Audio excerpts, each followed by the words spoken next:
My first guest today is a singer whose career has seen chart success and controversy in equal measure. Her current album is widely considered to be one of her very best. She's a vocalist to whom nothing compares. Please welcome Sinéad O'Connor.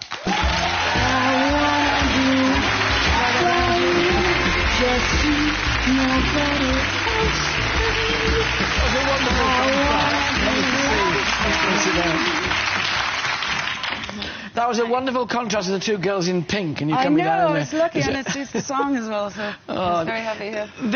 The new songs... And the boots. The songs on the new album, hugely romantic, wonderful. I mean, it was heralded as your best album in yonks. I mean, you must be chuffed with the reaction to it. Yeah, very much so, definitely. Love it. What were you conscious of going somewhere different with this one, Sinead? I kind of was in some ways. I had never really written romantic songs before, and there's a very fine line between corny and cool, you know, when you're writing romantic songs. So it was a brave thing for me to do in a way, because, you know, and I do. So that was the only choice. Otherwise, songwriting for me is very subconscious, you know. Like I might be washing the dishes or something, or doing some household thing, and some melody will come to me, and then I know not to sit and think about it, but the following week when I'm walking the baby out or doing something else, the next bit of the melody will come. You know, so you let it go there, then? You don't I deliberately don't pay attention to it. I just let it subconsciously work itself. Now, other songs would be different way, like Bob Dylan has what he calls finger-pointing songs, where you write about maybe a political subject or whatever. That might be more consciously done. Yeah.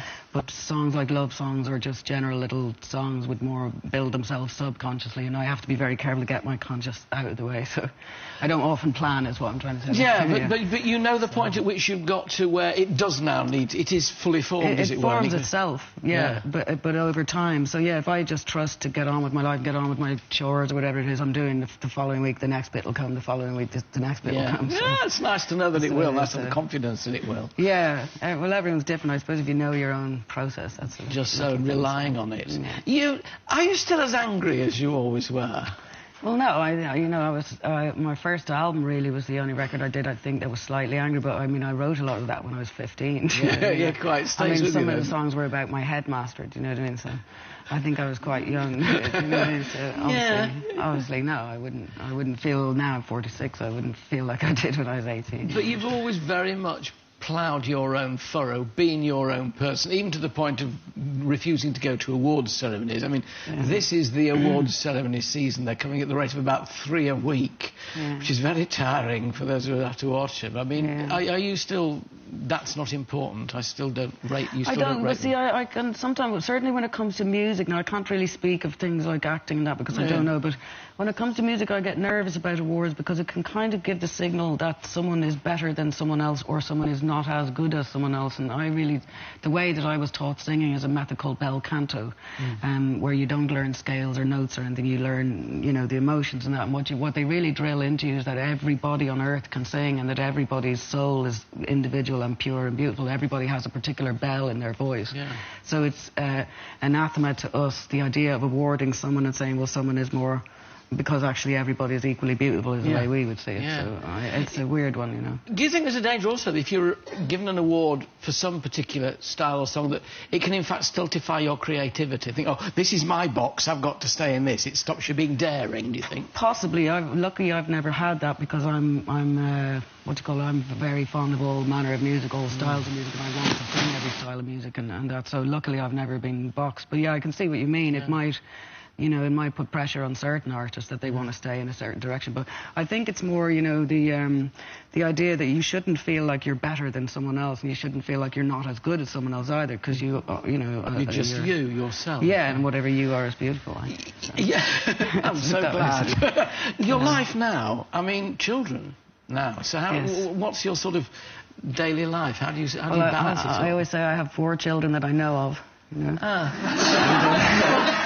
So, a man can say that, generally speaking. A woman tends to remember, we are told, although the memory of the pain goes. I still remember. Well, God, I have a friend, a guy I met, a musician I was working with, and I asked him how many children he had. It took him about 10 minutes to figure it out, and he had to consult with his best friend, and then he looked up and he went, 6 or 7. Even. I'm like, oh. So anyway, I have 4 children. My eldest is 25, that's Jake, who lives here in London. He's a chef. And then I have a daughter called Roisin, who's 17, and she's at school. Next year she'll do the equivalent of A-levels. And then I have a 9-year-old boy and a 6-year-old boy. So. Gosh, sort of full-time mum. Yeah. I mean, you are regarded generally by the cognoscenti out there as one of the coolest people on the planet. Most people's children never regard their parents as cool. I mean, do you suffer at the hands of your children? No, mine actually do think I'm quite cool. I don't know why they do, but it's probably because I'm paying them to. But, no, I don't know. I think, you know, obviously I wouldn't be the strictest of mums, but I'm not stupid either. Like, you know, I guess I have a good balance of, you know... And, so are you reasonably strict then? You try? No, I mean, I'm halfway. I'm not stupid, like, do you know what I mean? But at the same time, I'm not, you know, I'd be quite liberal and quite, you know, as my daughter says, you know, there's nothing to rebel against. Do you know what I mean? So they're not, you know, my daughter is real, she's gone completely out. She's real academic, she's real focused, I don't know where she got it, but that's how they rebel when they got rock and roll parents sometimes. So I've been lucky from that point of view. But I think I'm reasonably strict, you know, like I'm not letting her out of the house half naked, and I'm not letting her, you know, she isn't anyway out drinking and smoking around, but, you know, the basic rules, like your grandmother would teach you basic, you know, speak nicely to people, treat elderly people with respect, you know what I mean? Don't steal stuff, whatever. Just apart from that, you know, if they get that right, you don't really need to be too strict. No, you know, look after the pennies, Well, well, when it comes to provocative quotes, there's really nothing that compares to Sinead. So we've picked out some of her sound bites from across the years, and we want to know, A, what you meant, and B, if you still believe it. It won't be too embarrassing, don't worry. So, the first quote, I don't feel like me unless I have my hair shaved, so even when I'm an old lady, I'm going to have it. Yeah. True? Yeah, I don't really look like me, and even my kids get quite uncomfortable if I grow hair. It just doesn't suit me, and I don't really feel like me, And I love the old Buddhist nuns, the really old ladies with the shaved heads. I like that. But you've got the right shaped head. You see your elfin featured. It helps rather than being like a bullet head. Which well, I think it's okay if no one looks at the back. As long as if you look from the front, it looks all right. Otherwise, it's all lumpy, you see, like everybody else's head. That's actually rather lovely at the back. I've seen the back of Sinead O'Connor's head. Now, quote number 2, they're not too embarrassing. I'm way too lovely to live like a nun. Yes, that might have been when I was boyfriendless some years ago, and I read an article. I got a fright because I read an article about a woman who had to marry her truck, or at least she felt she had to marry her truck. And there was a picture of her there with the truck and the whole thing, and I thought, oh my God, is that going to happen to me? So I wrote a series of articles about, you know, trying to, how do you find boyfriends when, you know, you don't go out much or whatever. Number 3, 99% of my life is rolling around the house and looking after the kids.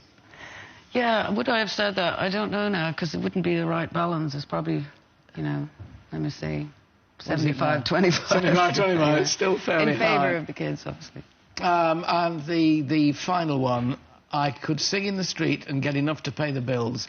I don't need millions of dollars. Yeah, well, that really goes back to what you were asking earlier, I suppose, about awards and that, and, you know, there's the whole Pope episode, and just standing for things that people often get, you know, we're bred to believe that we must be famous and successful and all this stuff, and the idea that someone would reject those things by, you know, tearing up pictures of popes or whatever was thought of at the time as being quite horrifying. Talking of which, I mean, I've got to ask you, what do you think about the current Pope, Benedict, who's standing down? Only happened, I think, twice before in history, once in the 13th century, once in the 15th.